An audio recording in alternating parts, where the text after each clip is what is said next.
Shalom, shalom, peuple de Dieu. Que le Seigneur nous bénisse. Le thème que je veux voir avec vous, à propos des priorités, partie 2. Jacques 1, verset 5. Si l'un d'entre vous manque de sagesse, qu'il la demande à Dieu, qui donne à tous généreusement, sans faire de reproches, et il lui sera donné. Quand vous lisez le texte de Jacques 1, le verset 5, la Bible dit quand vous faites votre prière, demandez à l'Éternel un esprit de sagesse, sans faire de reproches, et l'esprit vous sera donné, l'esprit de sagesse. Dans ce cas, n'allez pas faire des prières du genre Seigneur, ça fait 1 mois, 2 mois que j'attends cet esprit, je ne le vois pas se manifester. Lorsque nous prions, nous devons attendre la manifestation de la gloire de Dieu s'exprimer. Ce n'est pas nous qui allons forcer Dieu à nous bénir. Il nous a déjà bénis. Mais combien de personnes veulent rentrer dans sa grâce? Et combien de personnes cherchent à rentrer dans sa présence? Tous sommes occupés à quelque chose. Très peu de personnes prennent le temps de rentrer dans sa présence. La sagesse, comme je disais, est un esprit. La sagesse fait partie de cet esprit de Dieu qui sont devant le trône de Dieu, de laquelle est sorti un esprit de mensonge pour tourmenter un roi ou un faux prophète. Tous sont devant le trône de Dieu pour le louer et pour l'adorer. Si l'un d'entre vous manque de sagesse, qu'il la demande à Dieu qui donne à tous généreusement, sans faire de reproches, elle lui sera donnée. Jacques 1, le verset 5. Nous nous sommes posé des questions hier. Pourquoi devons-nous faire des choix? Quelles sont nos priorités? Avons-nous prié pour effectuer un choix? Les choix de la même importance se retrouvent devant nous. Les activités de la même importance se retrouvent devant nous. Comment devons-nous opérer un choix? Hier, nous avons mis 3 réponses en avant. Et aujourd'hui, nous allons mettre 4 réponses en avant.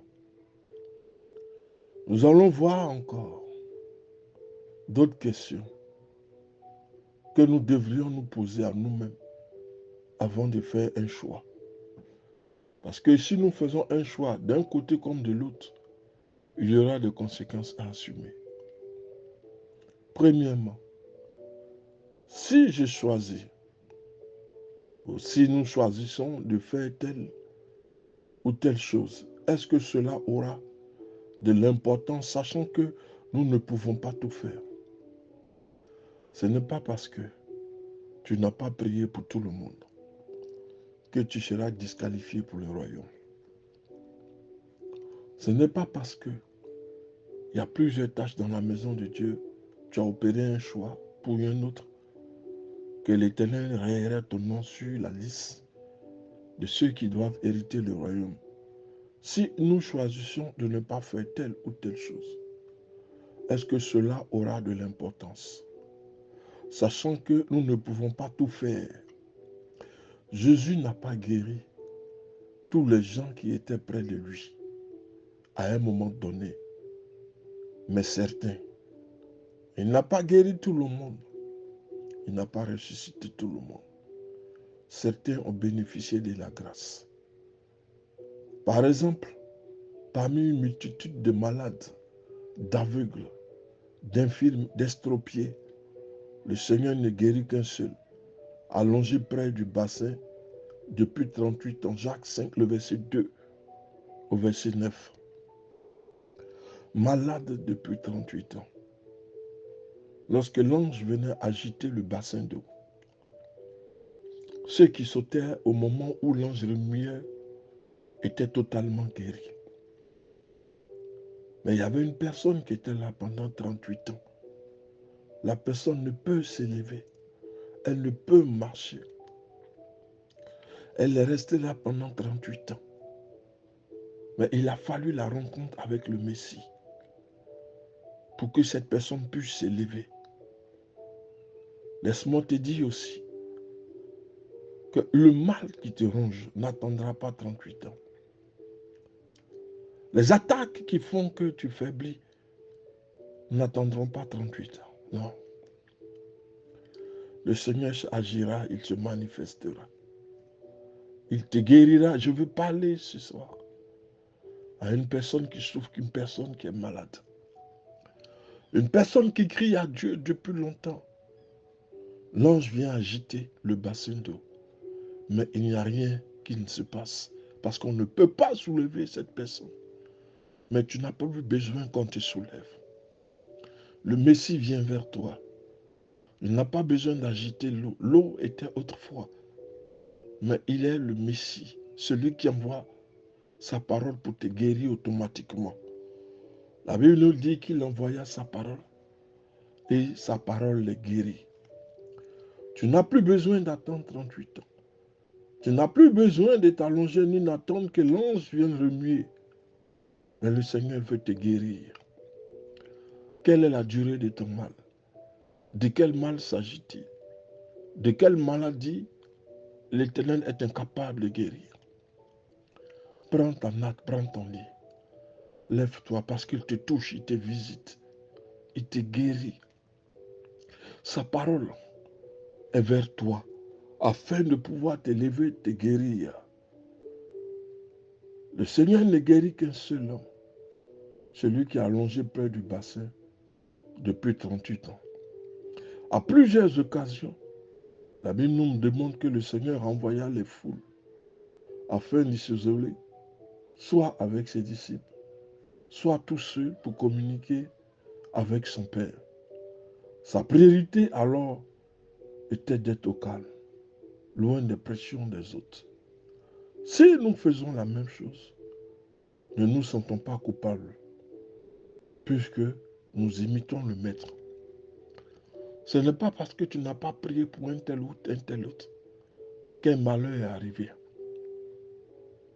que tu vas te sentir coupable de la mort d'une personne dans le ministère ou les sacerdoces. Tu as toujours prié pour que les gens guérissent, les gens se lèvent, les vies se transforment. Mais si aujourd'hui tu as prié, ou tu as oublié, plutôt tu as oublié de prier pour une personne et qu'un malheur lui est arrivé, ne te sens pas coupable. Le Messie n'a pas guéri tout le monde. Parfois, il a envoyé certains parce qu'il voulait rester au calme. Deuxièmement, quel est le meilleur usage de notre temps et de notre énergie?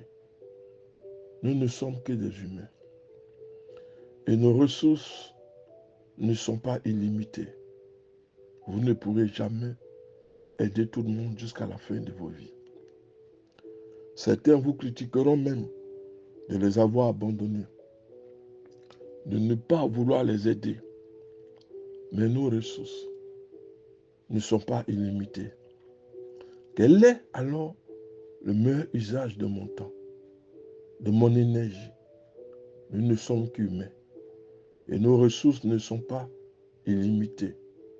Nous devons faire face au choix en fonction aussi de notre énergie et de nos ressources à un moment donné. Parce que nous ne pourrons pas aider tout le monde. Certains nous critiquent, ou certains te critiqueront aussi. Parce que tu as des ressources, mais tu ne veux pas les aider selon eux. Mais tu as aussi des obligations. Et en fonction de tes ressources, tu pourras aider ou pas. Ce n'est pas parce qu'aujourd'hui, tu n'as pas pu aider quelqu'un de façon financière que la personne va se retourner. Non. Nos ressources ne sont pas illimitées. L'or et l'argent appartiennent à l'Éternel.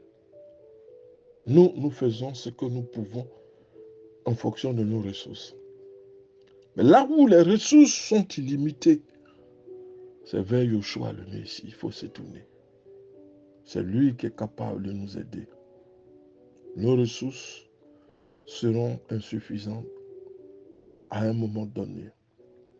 Troisièmement, vous ne pourrez pas aider tout le monde. Que les gens comprennent bien. Troisièmement, suis-je prêt à mettre quelques tâches de côté afin de poursuivre un but qui m'intéresse davantage? Devrons-nous ensuite payer un coût élevé pour ce choix que nous avons fait? Comme je disais tantôt, quel que soit le choix que nous faisons, il y a un coût à payer.